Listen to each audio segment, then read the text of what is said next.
كاين بزاف ناس طيبين محترمين وقلوبهم بيضة، لكن الحشمة الزايدة محبستهم. يحبوا يهدروا لكن يسكتوا، يحبوا يقولوا لا يقولوا نعم بالسيف عليهم، يحبوا يدافعوا على حقوقهم، يخافوا يقولوا ما نحبوش المشاكل. السلام عليكم، مرحبا بكم حبيباتي، نتمنى ان شاء الله تكونوا بألف خير. أهلا وسهلا ومرحبا بكم في فيديو وموضوع جديد بإذن الله تعالى على قناة كبرياء أنثى.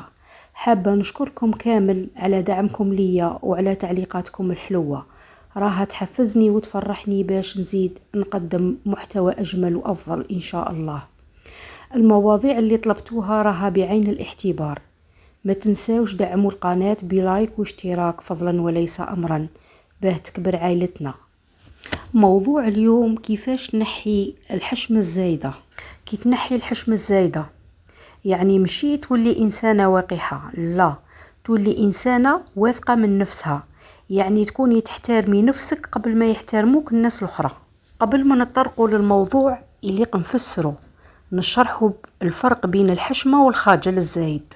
الحشمة حاجة مليحة، بصح الخجل الزايد راه حاجة تضرك في حياتك. الحشمة معناها الاحترام، الأخلاق، التعامل المليح مع الناس. أما الخجل الزايد يعني الخوف من الهدرة، الخوف من رأي الناس، دايما تحسي روحك ناقصة.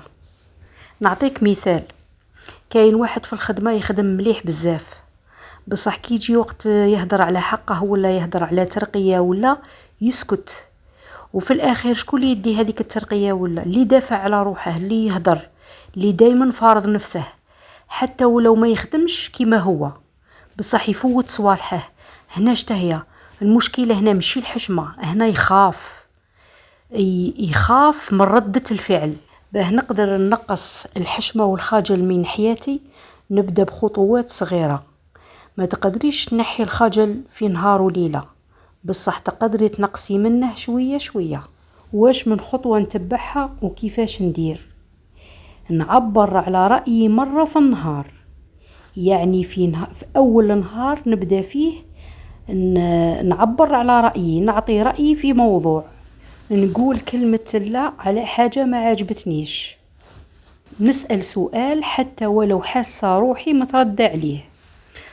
نعطيكم مثال، صاحبتي في الخدمة دايما تقول لي كملي عليا الخدمة ولا عقبيني في سوايع ولا، وانا عمري ما نقول لها كلمة لا، دايما ندير دوك الصوالح، بصح كي شغل متقلقة ما ندير فيهم بالسيف عليا، ما نجمش نقول لها كلمة لا، خافها لا تزعف.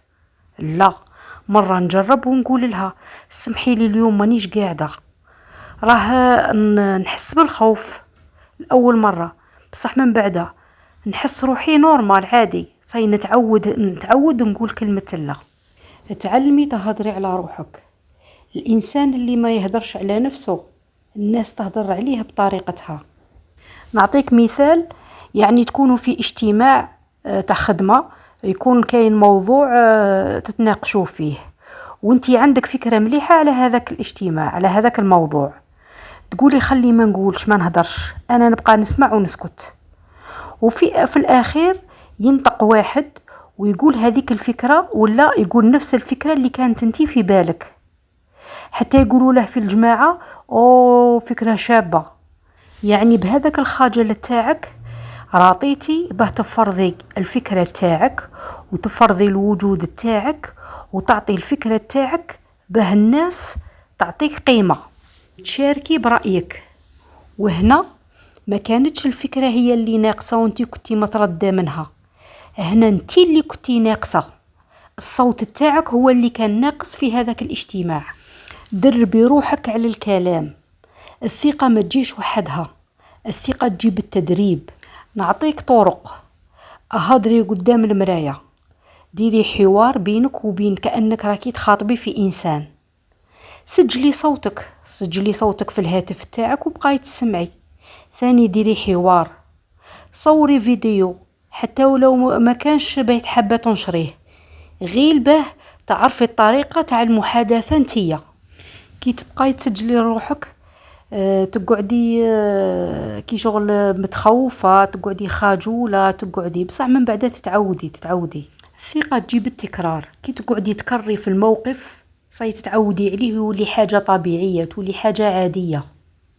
الإنسان الخجول يخاف يغلط، بصح الواثق اللي يكون واثق من نفسه يعرف باللي الغلطة تتعلمي منها.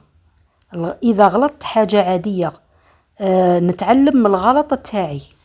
تهدري وتغلطي في كلمات وتقولي في بالك خلاص فضحت روحي، ما عرفتش نهدر، ما عرفتش نعطي رايي. في الحقيقة الناس تنسى بعد دقيقتين، تنسى، والأغلب ربما ما ينتبهوش قاع. الغلطة ما يتنقصيش منك، ما تنقصش الغلطة منك، السكوت الدائم هو اللي نقص منك. والناس تلاحظ، ما تلاحظكش كي تغلطي، تلاحظك كي تكوني ساكتة، دايما ساكتة، دايما خارج ديك المجموعة. الناس ثم تركز عليك. بدلي الكلام اللي تهضري به مع روحك. كاين فرق كبير بين أنا ما نقدرش وأنا نتعلم. قبل ما تدخلي الموقف تقولي أنا دايما نغلط، بدليها هذا الفكرة اللي كي دايرتها في راسك. حتى ولو غلطتي عادي، الكلام اللي تهضري به مع روحك هو اللي يصنع منك الثقة. ومشي لازم ترضي الناس كامل، مستحيل تعجبي الناس كامل. وكي ترضي واحد وتقلقي الآخر نورمال، تقولي رايك، واحد يقولك علاه هكا، كنت سكتي باش ترضيه، راكي انتيا من الداخل تتقلقي. رضي ضميرك قبل ما ترضي الناس. قوي روحك من الداخل. باه تقوي روحك من الداخل، نقوي رواحنا بالصلاة، بالدعاء، نخلو رواحنا قراب لربي. الثقة الحقيقية تجي من الداخل. كي تعرفي قيمتك عند ربي، كلام الناس يولي عندك حاجة صغيرة، حاجة قاع ما تدخلش في بالك. وحتى في العلاقات تحشمي باه توصلي المشاعر تاعك للشخص الثاني، تحبي تقارعي له يفهمك وحده، وهذا خطأ. يبقى ساكت وما يقدرش يعبر على الشعور تاعه حتى تروح منه الواحد واحد آخر، ومن بعد يقول كنت نحبها. الحب اللي ما يتقالش كي الغرس اللي ما تسقيهش يموت. وأكبر غلطة هي كتمان المشاعر. تحبي شخص تقولي في بالك نخاف نبان ضعيفة قدامه، نخاف يرفضني، بصح الحقيقة هي الوضوح أحسن من العذاب. القول ببساطة نرتاح معاك ونحبك، نكمل معاك، نتعرف عليك. اللي يرفضك باحترام خير من اللي يخليك معلق. وكاين حاجة أخرى خطيرة، وهي أنك تتقبلي تصرفات تضرك باسم الحشمة. وكاين اللي يقولك أصبر وخليك حشمان، بصح الصبر على الأقل احترام، مشي الحشمة هي تضيع لك النفس تاعك. العلاقة هذه تبادل. كاين اللي دايما يعطي وقته والاهتمام تاعه والتضحيات تاعه، والطرف الآخر بارد وهو يقول ما نحبش نطلب. بصح الإنسان يحتاج إلى اهتمام وتقدير وأمان. وحتى في الصحبة كذلك، الخجول دايما هو اللي يسمع، وهو اللي يعاون، وهو اللي يسلف، وكي يحتاجهم ما يلقاهمش، ويسكت به ما يخسرهمش. بصح السؤال الحقيقي، هل هذه هي الصحبة؟ قبل ما نكملوا الفيديو حابة نقول لك حاجة من القلب. الحشم الزايدة ماهيش دليل على الطيبة الكثيرة، مرات هي دليل على الخوف، وخوفك هذا راه يسرق منك فرحتك وصوتك وحتى حقك. راهم الناس ما حاسينش بالوجع تاعك، ما عايشينش اللي راكي تعيشي فيه واللي راكي متحملاته، ما راهمش يشوفوا فيك كي تبكي. ما تخليش عمرك يفوت وانتي دايما ساكتة، دايما متنازلة، دايما تقولي معليش مشي مشكل. وأكبر مشكل راهو في قلبك. انتي ما تخلقتيش باش تكوني ظل، تخلقتي باش تكوني إنسان، عندك رأي، عندك إحساس، عندك قيمة. قولي اللي في قلبك حتى ولو بصوت يرجف، دافعي على روحك حتى ولو قلبك خايف، لأنك لو ما وقفتيش مع روحك اليوم ما كاش اللي راح يوقف معاك غدوة.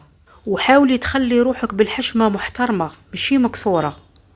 وإذا اليوم قررتي تغيري حتى خطوة صغيرة، حتى بكلمة واحدة ما قلتيهاش قبل، راه هذه هي البداية الحياة الجديدة ليك. وإذا حسيتي بالكلام هذا راه ليك، ديري لايك وشاركي الفيديو مع أشخاص تحبيهم وهما ثاني ساكتين. قيمتك ما تتطلبش الإذن من حتى واحد. إلى اللقاء حبيباتي في فيديو قادم وموضوع جديد إن شاء الله.